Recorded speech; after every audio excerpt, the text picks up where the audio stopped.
Hello students, so we met again. Students, last class में हम लोग 10th स्टैंडर्ड का चैप्टर पढ़ रहे थे, व्हाई डू ऑर्गेनिजम्स रिप्रोड्यूस। उसमें हम लोगों ने sexual reproduction in plant start किया था। हम लोगों ने ये देखा था कि सेक्सुअल रिप्रोडक्शन इन प्लांट्स को करवाने के लिए आपको 4 स्टेप्स करवाने पड़ेंगे। पहला pollination, transfer of pollen grains from anther to the stigma. ठीक है, मतलब कि जो फीमेल रिप्रोडक्टिव पार्ट है फ्लावर का, उसमें से पोलन ग्रेन को निकालकर फीमेल रिप्रोडक्टिव पार्ट के एग के पास ले जाओ। उसके बाद दोनों को मिक्स कर दो, फ्यूजन करवा दो, फर्टिलाइजेशन। तो we have discussed the pollination and the fertilisation. जो तो 2 स्टेप्स बच गए हैं वो कौन से हैं? Seed formation and germination. ठीक है, तो तीसरा स्टेप क्या है? Seed formation.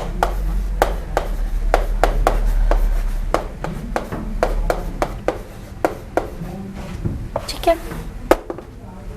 बात क्लियर हो गई। लास्ट टाइम हम लोगों ने क्या देखा था? हम लोगों ने ये देखा था कि जो भी आपकी ओवरी के अंदर जो ओव्यूल है, उसके अंदर का जो फीमेल जर्म सेल एग है, उसको one of the pollen grain fertilise करेगा, और जो सेकेंडरी न्यूक्लियाई है उसको one of the another pollen grain fertilise करेगा और एंडोस्पर्म बनेगा। मतलब नाउ आफ्टर फर्टिलाइजेशन की फिल्म बता रही हूं, क्या सीन आपको नजर आ रहा है? After fertilisation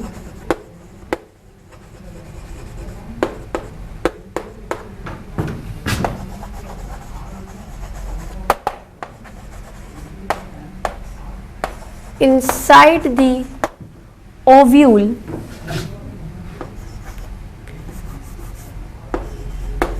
we are having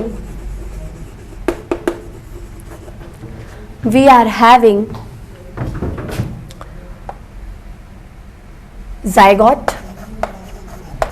अपन ने पढ़ लिया था लास्ट क्लास में, fusion of pollen grain with the female germ cell और द एग। ठीक है, we are having zygote and endosperm।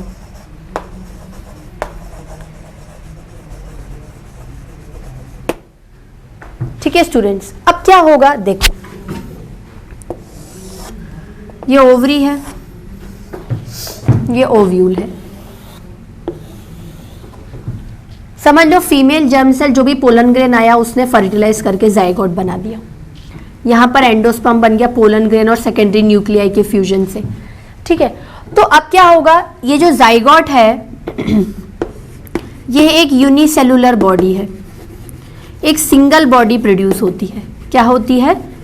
Unicellular, एक ही सेल की बॉडी है। इसमें क्या है? आपको रिपीटेड सेल डिविजन्स करवाने हैं, cell divisions and cell differentiation. Cell divide करके बड़े साइज का भी हो जाए और उसमें कोई पर्टिकुलर फंक्शन भी आ जाए, वो काम करने लायक भी बन जाए। तो जब ये चीजें जाइगोट में होती है तो ये किस में कन्वर्ट हो जाता है? एम्ब्रियो। तो व्हाटएवर जो भी डेवलपमेंट होगा जाइगोट का, एम्ब्रियो और एंडोस्पर्म भी धीरे धीरे ग्रो करेगा। ये जो कलेक्टिवली दोनों स्ट्रक्चर है ये क्या बना लेंगे? ये सीड बना लेंगे। क्या कहलाएंगे? सीड कहलाएंगे। अब ये जब प्रोसीजर चल रहा था कि when the zygote is developing in the embryo या व्हाटएवर, जो एंडोस्पर्म भी इसके साथ डेवलप करके सीड बन, दोनों का मिक्सचर करके सीड बन रहा है, तो क्या ये डैमेज हो सकता है बाहर के किसी एक्सटर्नल चीज से? बिल्कुल हो सकता है। तो ओव्यूल क्या करता है? अपने आसपास एक थिक कवरिंग की कोटिंग कर लेता है, थिक कवरिंग की कोटिंग कर लेता है पूरी, जिसकी वजह से जो भी प्रोसेस अंडरगोइंग हो रहे हैं इसके अंदर, वो क्या होते रहे, वो प्रोटेक्ट रहे, उनके बीच में कोई भी इंटरप्शन नहीं हो पाए। ठीक है, तो thick ovule covering the developing zygote and endosperm finally results in seed. मतलब the ovule finally results in seed. और जो इसकी बाहर की ओवरी होती है वो राइपन्स होती है। राइपन्स मतलब पक जाती है, बोलते ना फ्रूट पक गया है, आप इसे खा सकते हो। अच्छी खासी उसकी लेयर डेवलप हो जाती है। जनरली फ्रूट्स की लेयर्स में you have cellulose, generally pectin भी होता है, क्यूटिन भी होता है। तो ये ओवरी क्या होता है? राइपन्स होती है और अपने आसपास एक थिक कवरिंग बना लेती है, जो क्या हो जाता है? फ्रूट में डेवलप हो जाता है। तो ovary results in fruit and ovule results in seed. ठीक है, तो क्या लिखूंगी? जाइगोट, ठीक है। वी, अब हम लोगों ने क्या देखा कि सीड फॉर्मेशन हो गया। Even along with seed formation we have discussed fruit formation also. Zygote and endosperm, zygote and endosperm undergoing development. Development का मतलब क्या होता है?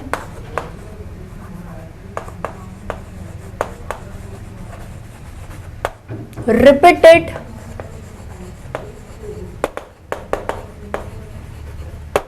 Cell division and cell differentiation. वैसे जनरली सेल डिफरेंशिएशन का बहुत बड़ा सिग्निफिकेंस नहीं आता, पर फंक्शन है इसलिए we will write cell differentiation, ठीक है। These all activities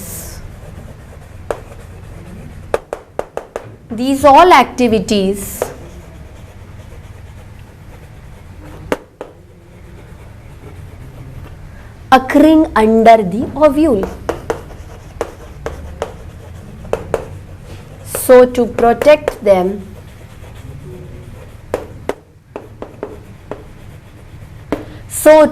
protect them, ovule develops a thick covering. ठीक है, तो स्ट्रक्चर क्या समझ में आया आपको कि ये ओव्यूल है, ठीक है। इस ओव्यूल के अंदर ही क्या बनेगा? यू हैव एम्ब्रियो, जो जाइगोट का एक डेवलप्ड वर्जन आएगा, ठीक है, और एंडोस्पर्म भी डेवलप होता जा रहा है, ठीक है। इस पूरे स्ट्रक्चर को आप क्या कहलाओगे? इस पूरे स्ट्रक्चर को आप कहलाओगे सीड। क्या कहलाओगे? सीड। क्या कहलाओगे? Seed. So afterwards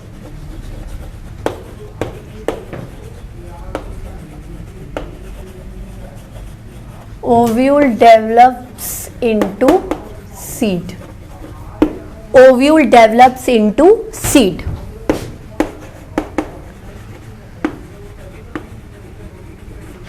And ovary ripens and develops into fruit. बात क्लियर हुई? किस तरीके से बात होगी देखो।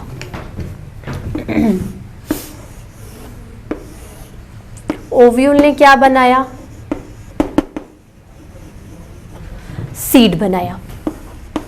ओवरी ने क्या बनाया? फ्रूट बनाया। किस तरीके से सिचुएशन दिखेगी देखो। यहां ये ओव्यूल था, ये ओव्यूल क्या हो गया? ऐसे थिक कवरिंग बनाता गया बनाता गया बनाता गया, और अंदर जो भी इसके अंदर जाइगोट और एंडोस्पर्म था वो क्या हो गया? डेवलप हो गया, एम्ब्रियो बन गया, ठीक है। और ओवरी जो थी वो क्या हो गई? राइपन होकर फ्रूट बन गई। अब आप फ्रूट को खा लो और सीड को छोड़ दो। फ्रूट तो क्या होगा? फ्रूट कंज्यूम हो जाएगा एंड सीड क्या हो जाएगा? लेफ्ट हो जाएगा। Fruit consumed, seed left. Left का मतलब this seed can again to reproduction. मतलब इस सीड को अगर मैं जर्मिनेट करवा दूं, मैं इसको ऐसी कंडीशंस दे दूं, फेवरेबल कंडीशंस, कि तुम भी पॉसिबल हो नया सेल बनाने के लिए, तो क्या मैं सीड फॉर्मेशन के बाद सीड जर्मिनेशन नहीं पढ़ना चाहूंगी? बिल्कुल पढ़ना चाहूंगी, ठीक है। इसको नोट डाउन करिए। So students, have you noted down? चलिए अब हम एक लास्ट स्टेप पढ़ने वाले हैं जिसका नाम क्या है? Seed germination. इसमें हम क्या करेंगे? सीड के इंटरनल पार्ट की बात करेंगे और देखेंगे कि सीड में ऐसे कौन सी चीजें रिस्पॉन्सिबल हैं जिनकी वजह से आप एक न्यू प्लांट वापस से खड़ा कर सकते हो। फाइन स्टूडेंट्स, बात समझ में आ रही है? चलिए चौथा स्टेप क्या पढ़ने वाले हैं? Seed germination.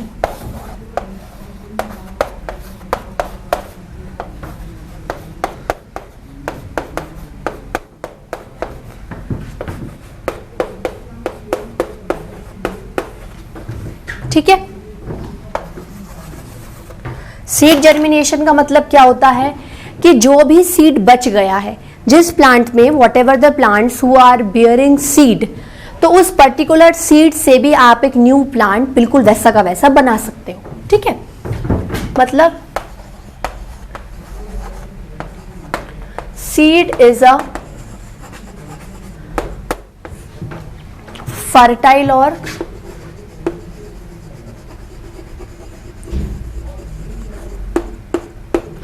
germinating structure. Seed is a fertile और germinating structure. ठीक है।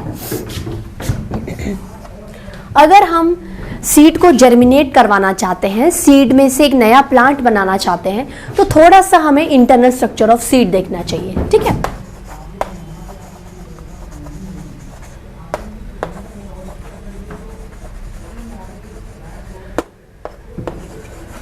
Of seed. ठीक है, सीड का इंटरनल स्ट्रक्चर कैसा होता है? कुछ ऐसा होता है।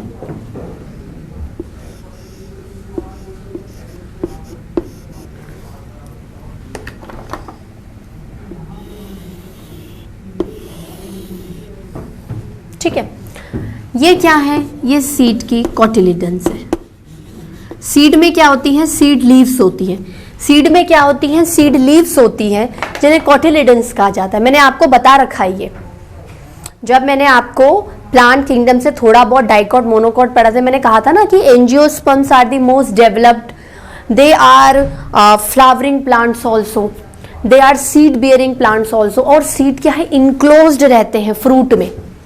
ठीक है, तो अब क्या है सीड के अंदर? अब हम तो सीड की बात कर रहे हैं। सीड में क्या होते हैं? सीड लीव्स होती हैं, जिन्हें कॉटिलिडन्स बोलते हैं। अगर एक कॉटिलिडन है तो प्लांट मोनोकॉटिलिडन हो जाएगा। अगर दो कॉटिलिडन है तो प्लांट डाइकॉटिलिडन हो जाएगा। Monocot, dicot, monocotyledon, dicotyledon. ठीक है, ये क्या है? ये सीड का प्लूम्यूल है।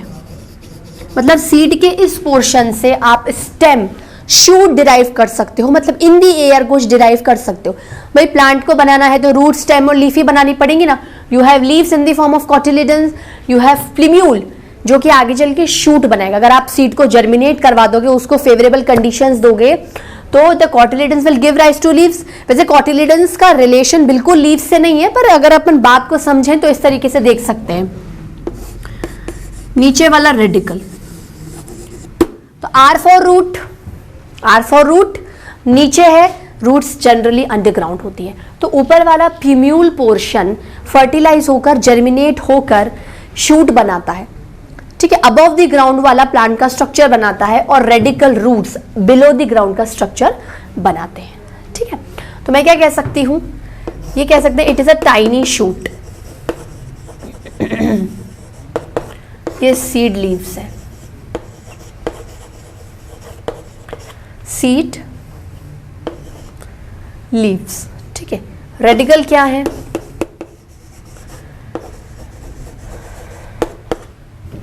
Tiny root. ठीक है, तो कैसे करेंगे इसको?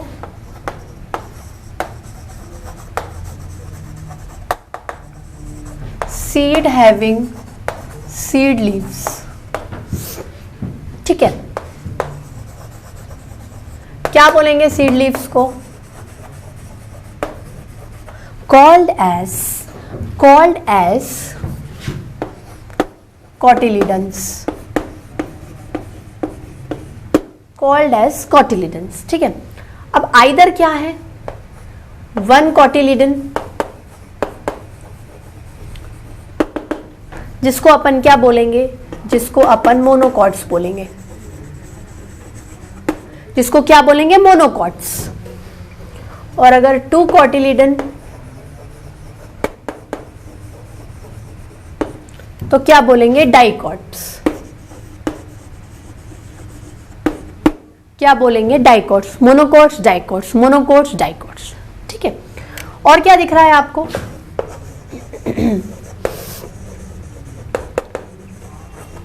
Seed having plumule and radical.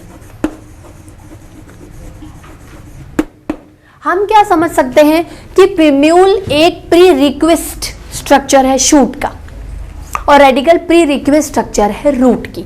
मतलब हम ये लोग कह सकते हैं कि सीड इफ जर्मिनेट, जर्मिनेट का मतलब होता है बोना, उसे टाइम पीरियड देना कि आप ग्रो करो। If germinate inside soil and given favourable condition, मतलब प्रॉपर उसको पानी देना, प्रॉपर और भी जो मिनरल न्यूट्रिएंट्स प्रोवाइड करना, and given favorable conditions and given favorable conditions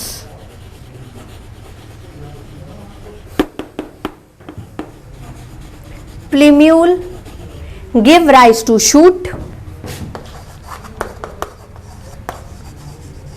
give rise to shoot। shoot का मतलब क्या होता है? प्लांट का वो पार्ट जो जनरली और हमेशा अबाउ द ग्राउंड होगा, उसमें स्टेम आएंगी, उसके ब्रांचेस आएंगी, फ्लावर्स, लीव्स आएंगी, पूरा शूट सिस्टम होता है, ठीक है। और रूट सिस्टम मतलब नीचे का रूट्स, उसमें फिर ब्रांचेस होना और भी चीजें आना, चाहे उसमें बर्ड्स आए, नोट्स आए, नोड्यूल्स आए, वो उसका सिस्टम है, ठीक है। तो plumule give rise to shoot and radicle, R for radicle, R for roots, and radicle give rise to roots.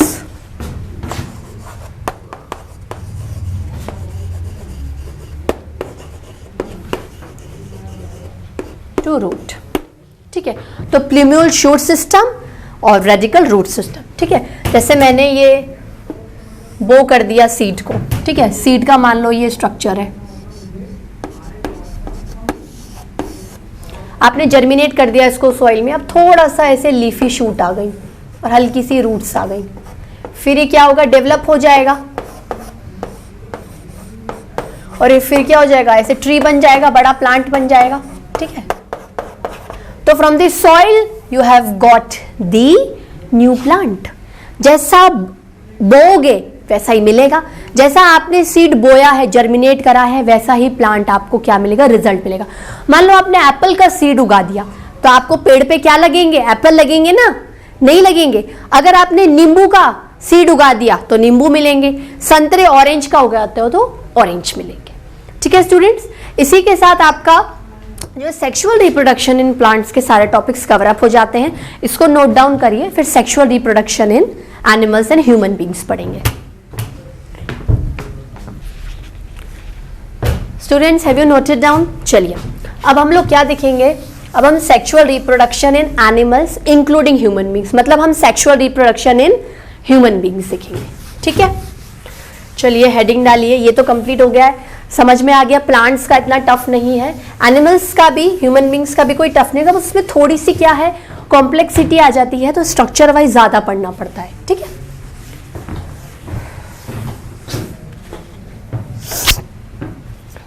क्या है students? Sexual reproduction,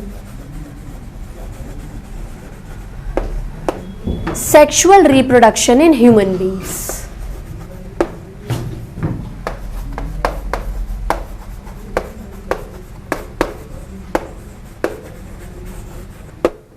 in human beings, ठीक है।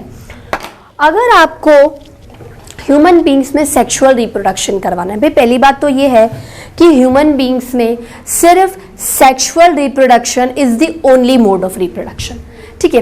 प्लांट्स में आपने देखा होगा कि वो एसेक्सुअली भी करते हैं, सेक्सुअली भी करते हैं।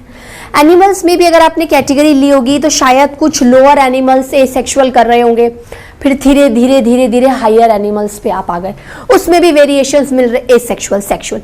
लेकिन अगर हम पर्टिकुलरली हमारे ह्यूमन बींग्स की बात करें तो उनमें एसेक्सुअल रिप्रोडक्शन से कभी रिप्रोडक्शन नहीं होगा।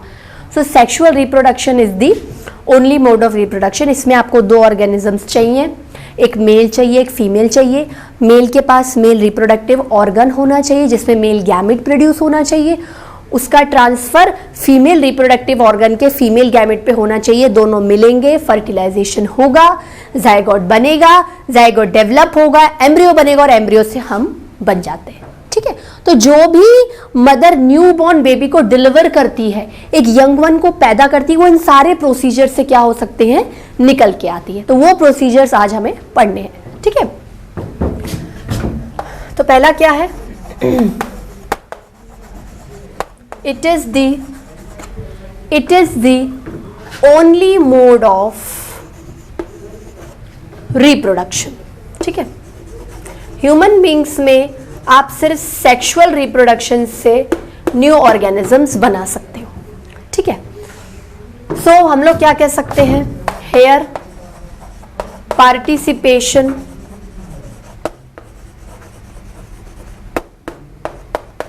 Of two organisms should be there, should be there. ठीक है, वन क्या होना चाहिए? मेल, अदर होना चाहिए फीमेल। ठीक है, मेल में क्या होना चाहिए? मेल में मेल रिप्रोडक्टिव सिस्टम बोल सकती हूँ कि हम लोग वैसे ही वेल डेवलप्ड हैं, तो हमारे अंदर ऑर्गन सिस्टम तो आ ही गए होंगे, तो हम डायरेक्टली क्या है? सिस्टम की बात करेंगे। मेल रिप्रोडक्टिव सिस्टम, यहां पर क्या है? Female reproductive system.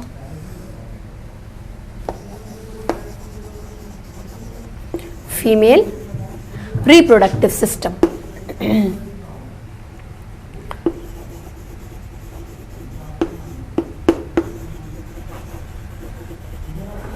ठीक है, इस सिस्टम में ऐसा क्या प्रोड्यूस हो रहा है? शायद मुझे कहीं ना कहीं सेक्सुअल में गैमीट्स का इन्वॉल्वमेंट चाहिए, गैमीट्स का ट्रांसफर, गैमीट्स का फर्टिलाइजेशन। तो यहां पर होना चाहिए male gamete, male sex cell बोल सकती हूं, मेल जर्म सेल बोल सकती हूं, या फिर female gamete. So there is involvement of two organism, there is formation of gametes and we will see how they will produce and fertilize. ठीक है, तो आप मुझे एक बात बताओ, ह्यूमन बींग्स में जैसे कोई एक छोटा बच्चा पैदा हो गया, हम उसके एग्जाम्पल लेके चलते हैं। ठीक है, एक छोटा बच्चा पैदा हो गया, अब वो क्या करता है? धीरे धीरे उसकी बॉडी का स्ट्रक्चर डेवलप होता है, उसकी हाइट डेवलप होती है, उसके फीचर्स डेवलप होते हैं। बचपन में वो अलग लगता है, बड़े होकर कुछ अलग लगता है। ठीक है, हेयर्स छोटे, हेयर बड़े हो गए। अगर आप एक छोटे बच्चे को देखो और उसके बाद उसी के ही जो, अगर वो 13 मतलब 13 साल का हो गया, कोई एक बच्चा पैदा हुआ है, ठीक है, मान लो एक गर्ल है, वो पैदा हुई है, उस टाइम पे वो अलग लग रही है, इतनी डेवलप, इतनी ग्रोथ नहीं है उसमें। लेकिन वही चीज अगर आप, जैसे वो 13-14 साल की हो गई है, और फिर देखोगे तो you will see the changes. क्या चेंजेस आपको नजर आएंगे? बचपन में उसकी हाइट इतनी डेवलप नहीं थी, लेकिन जब वो बड़ी हो गई तो उसकी हाइट डेवलप हो गई, उसके हेयर्स छोटे। ठीक है, हेयर्स बढ़ाना, लॉन्ग करना, शॉर्ट करना, डिपेंड्स ऑन पर्टिकुलर्स की विल, कि भाई मेरी इच्छा है मेरे बाल कितने भी लंबे हो, पर वो जो ग्रोथ है वो उसके बचपन के बाद ही नजर आएगी आपको। ठीक है, वो बचपन में बहुत अलग लगती थी, बड़े होकर उसका फेस चेंज हो गया, थोड़ा सा फीचर्स डेवलप हो गए, आईज बड़ी हो गई, लिप्स चेंज हो गए, थोड़े बहुत ना नाक नक्श बदल गए, फीचर्स हैव चेंज्ड। ठीक है, और क्या मेजर डिफरेंस आपको नजर आता है? ठीक है, चलो ये चीज तो आपको लोअर प्लांट्स में भी नजर आएगी कि वो पहले एक छोटा ट्री था, उसके बाद बड़ा, छोटा प्लांट था, अब बड़ा ट्री बन गया। डिफरेंस क्या है? ग्रोथ आपको हर ऑर्गेनिज्म में एज बाय एज नजर आ रही है, लेकिन फिर भी हमारे अंदर क्या ऐसा डिफरेंस है? देखो, जब हम लोग पैदा हुए थे, हमारी बॉडी में ग्रोथ बहुत फास्ट थी, फटाफट हाइट बढ़ रही थी, लेकिन आप देखना कि एक लिमिट, एक एज पे आने पर आपकी हाइट बढ़ना बंद हो जाती है। बचपन में आप हर साल नए जूते खरीदते थे, स्कूल जाने के टाइम पर आप क्या बोलते थे? मैम हर बार मेरा पैर का साइज बढ़ जाता है, हर साल मेरा पैर का साइज बढ़ जाता है। लेकिन जब मैं 14-15 साल का हो गया हूं, या मैं 14-15 साल की हो गई हूं, अब मेरा पैर का साइज नहीं बढ़ रहा, अब कांस्टेंट है। अब अगर मैं जूतों को मेंटेन करूंगा तो जो मैंने 15वें साल में ले लिया वो 18 साल में भी चल जाएगा। ठीक है, वो डिपेंड करता है कि आप कितने अपने जूतों को मेंटेन कर रहे हो। मतलब बचपन से लेकर एक लिमिट की एज पे आने पर आपकी ग्रोथ होती है, और एज के बाद आपकी ग्रोथ होना बंद हो जाती है। उस ग्रोथ के बंद होने का मतलब है कि जो जनरल बॉडी ग्रोथ है, जो जनरल बॉडी ग्रोथ है, अब वो बंद हो चुकी है। अब वो धीरे धीरे कम, बंद नहीं हो रही पर धीरे धीरे कम हो रही है। ठीक ठीक है, जनरल बॉडी ग्रोथ डिक्रीज हो रही है और रिप्रोडक्टिव ग्रोथ बढ़ रही है। भाई आप बोल रहे हो कि you have to involve gametes, you have to produce gametes, after the production of gametes there is fusion of gametes. तो मुझे एक बात बताओ, मेरी बॉडी कब अलाउ करेगी या कब पता चलेगा कि मेरे अंदर गैमीट आ गए, मेरी बॉडी का रिप्रोडक्टिव फेस रेडी हो गया है, मेरी बॉडी मेरे को रिप्रोडक्शन के लिए रेडी कर रही है, now I am able to reproduce any time whenever I want. ठीक है, तो इस मोटिव को या इस पॉइंट को क्या है, हमें पढ़ना है। उस एज को, जिस एज में आपकी जनरल बॉडी ग्रोथ कम होती है और रिप्रोडक्टिव ग्रोथ बढ़ती है। रिप्रोडक्टिव ग्रोथ बढ़ने का मतलब है बॉडी अपने आप को रिप्रोडक्शन के लिए प्रिपेयर कर रही है, बॉडी रिप्रोडक्टिव जो ऑर्गन्स हैं, रिप्रोडक्टिव सिस्टम को रेडी कर रही है कि now you have to produce the gametes, whether you are a male you have to produce the male gamete and you are a female you have to produce the female gamete. In humans the male gamete का नाम होता है sperm. वहां पर क्या था plants में, pollen grains, यहां पर है स्पर्म। वहां पर आप फीमेल गैमेट को एग बोल रहे हो, यहां पर भी जनरली आप एग ही बोलोगे, ओवा ओवम भी बोल सकते हो। ठीक है, सिर्फ मेल गैमेट में डिफरेंसेस है। ठीक है स्टूडेंट्स, तो इसके आगे थोड़ा सा लिखते हैं, क्या बोलूंगी मैं। Initially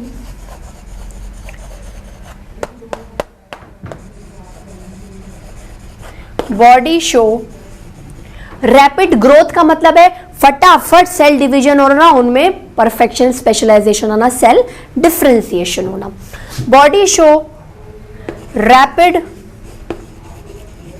growth, body show rapid growth, but after reaching a particular age, after reaching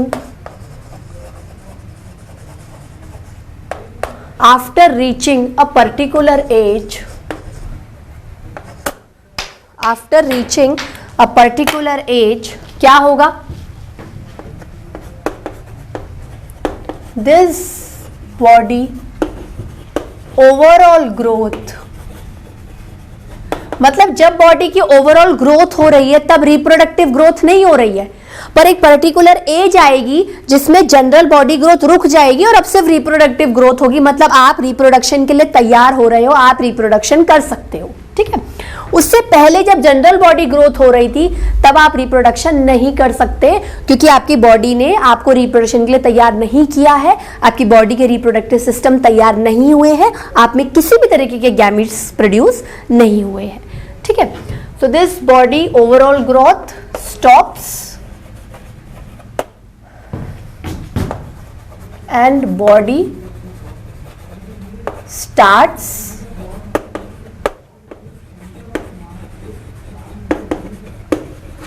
growth of reproductive system,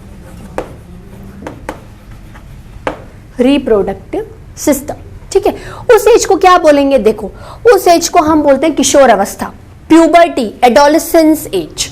ठीक है, बॉयज में वो एज होती है 13 से 15 ईयर्स।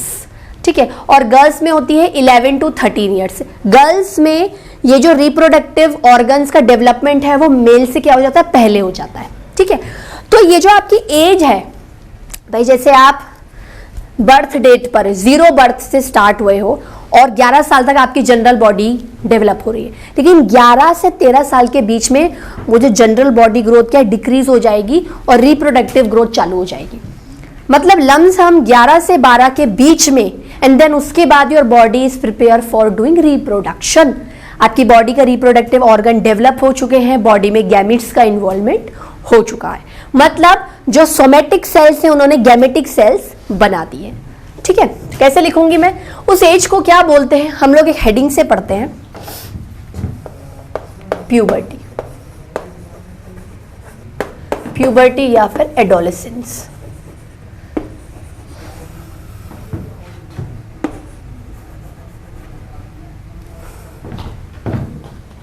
इसको वापस लिख देती हूँ स्टूडेंट्स,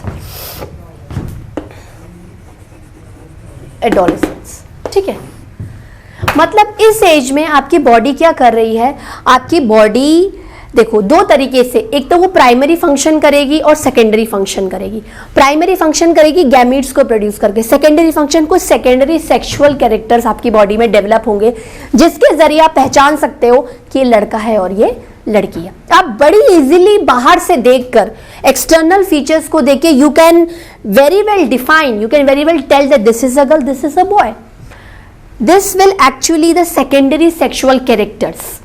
भाई प्राइमरी फंक्शन क्या है, मेल में मेल गैमेट बनाओ, फीमेल में फीमेल गैमेट बनाओ इस एज में, लेकिन इसके साथ साथ ही कुछ सेकेंडरी सेक्सुअल कैरेक्टर्स भी डेवलप होते हैं। ठीक है, तो क्या लिखूंगी प्यूबर्टी एंड एडोलेसेंस में? प्यूबर्टी एडोलेसेंस में क्या है? It is the age where general body growth slows down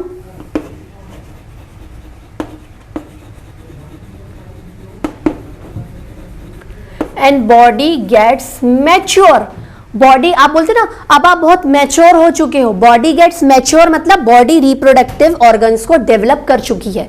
ठीक है, and body start developing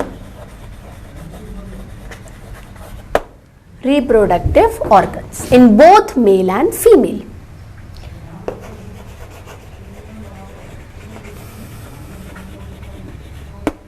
organs। ठीक है, अब क्या होगा, इसमें अपन एक और चीज एक्सप्लिसिटली डिफाइन कर सकते हैं अगर समझने के लिए लिखें। प्राइमरी जो रोल है वो क्या है?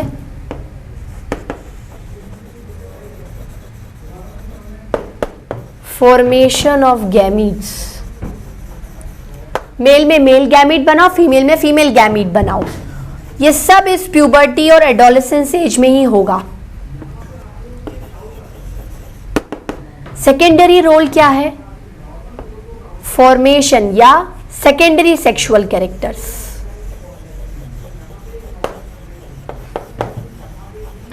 सेक्सुअल कैरेक्टर्स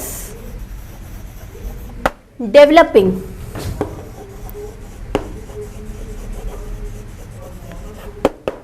ठीक है, अब मेल्स में क्या है?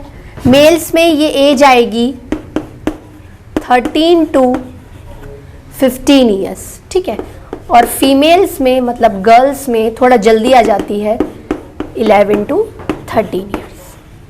मतलब girls mature earlier in comparison to males. Mature होने का मतलब है जनरल बॉडी ग्रोथ अब रुक रही है और रिप्रोडक्टिव ग्रोथ क्या हो रही है? स्टार्ट हो रही है। ठीक है students, note it down. So students, have you noted down? चलिए आज का लेक्चर अपन यही ओवर करते हैं।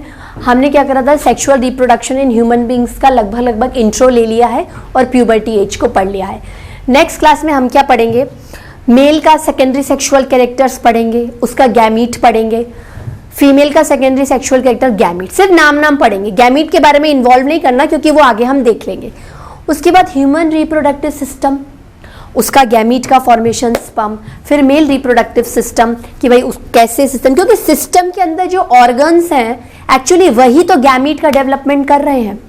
ये सारी इंटरलिंक चीजें हैं कि आप इस एज में आए हो, ऑर्गन्स डेवलप हो गए, सिस्टम रेडी है, गैमीट फॉर्मेशन है, तो पढ़ना तो सिस्टम ही है ना, मेल का मेल में, फीमेल का फीमेल में। ठीक है स्टूडेंट्स, तो इसके आगे का कंटिन्यूएशन अपन नेक्स्ट क्लास में देखेंगे। Till then bye bye, have a nice day.